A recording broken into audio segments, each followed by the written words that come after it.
दोस्तों आपको तो मालूम ही होगा कि भारत सरकार ने कुछ साल पहले टिकटॉक जैसे कई सोशल मीडिया प्लेटफॉर्म्स को बैन कर भारत से बाहर का रास्ता दिखा दिया था। लेकिन अब इसी टिकटॉक के वीडियो से केन्या देश में बहुत खतरनाक हिंसा भड़क गई, जिससे संसद के अंदर गोलीबारी, आंसू गैस के गोलों का इस्तेमाल और शहर की सड़कों पर बेकाबू भीड़ देखी गई।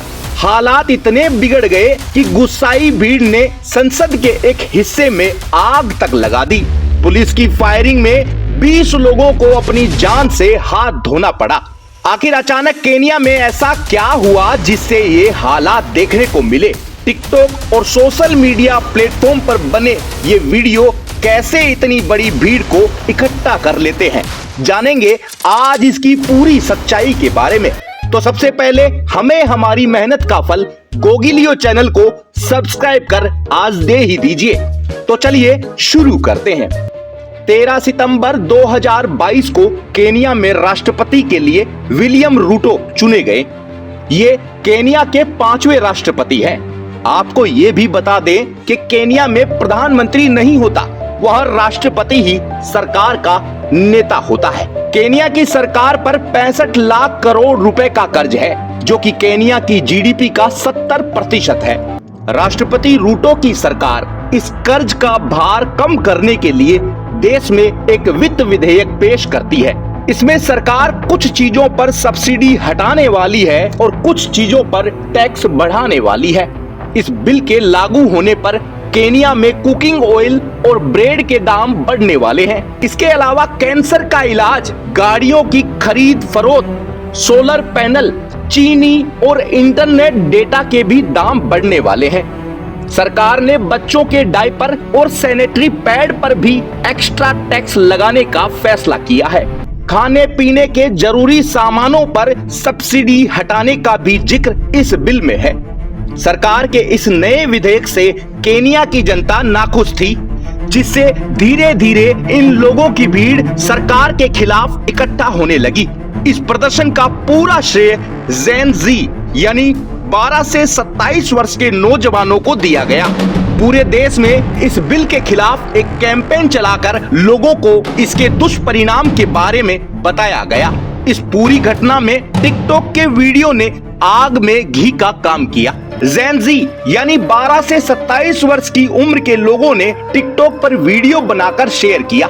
उन्होंने लोगों को बताया कि आखिर इस बिल से क्या क्या आर्थिक नुकसान होने वाले हैं, जिससे गरीब और गरीब होंगे और अमीर बन जाएंगे। कैसे इस बिल से लोगों को जरूरत का सामान भी महंगे दामों पर खरीदना पड़ेगा। एक युवा ने तो टिकटॉक पर वीडियो बनाकर अपनी आर्थिक स्थिति बताई और भावुक हो गया। इसके बाद तो पूरे देश में लोगों का रूटो सरकार के खिलाफ गुस्सा फूट पड़ा। सोशल मीडिया से ये आंदोलन और ज्यादा उग्र हो गया। अब लोगों की भीड़ संसद तक पहुंच चुकी थी और इस भीड़ में ज्यादातर लोग युवा ही थे, जो आज से पहले किसी भी राजनीतिक मुद्दे पर खुलकर चर्चा तक नहीं करते थे। युवाओं का ये विरोध देश की एजेंसियों के समझ से बाहर था। इनका विरोध धीरे धीरे और ज्यादा उग्र होने लगा।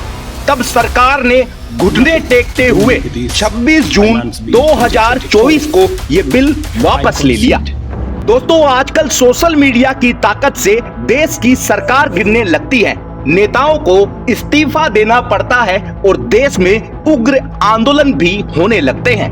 केन्या देश ये पहला उदाहरण नहीं है। इससे पहले भी अरब देशों में अरब स्प्रिंग मूवमेंट, इसके अलावा ब्लैक लाइव्स मैटर और मी टू मूवमेंट ने भी सरकार की सांसें फुला दी थी।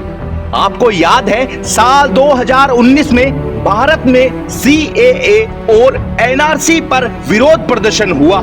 साल 2020 में कृषि कानूनों के खिलाफ आंदोलन भी हुआ और सरकार को ये बिल वापस भी लेना पड़ा। कि हमने 3 कृषि कानूनों को वापस लेने का, रिपील करने का निर्णय लिया है। ये सोशल मीडिया की पावर का ही उदाहरण है। इसीलिए किसी भी तरह की तानाशाही का विरोध सोशल मीडिया पर आसानी से किया जा सकता है। आपका इस पर क्या विचार है, कमेंट कर जरूर बताएं। आज के लिए दीजिए हमें इजाजत, फिर मिलेंगे नई जानकारी के साथ। आप लगातार देखते रहिए गोगी लियो।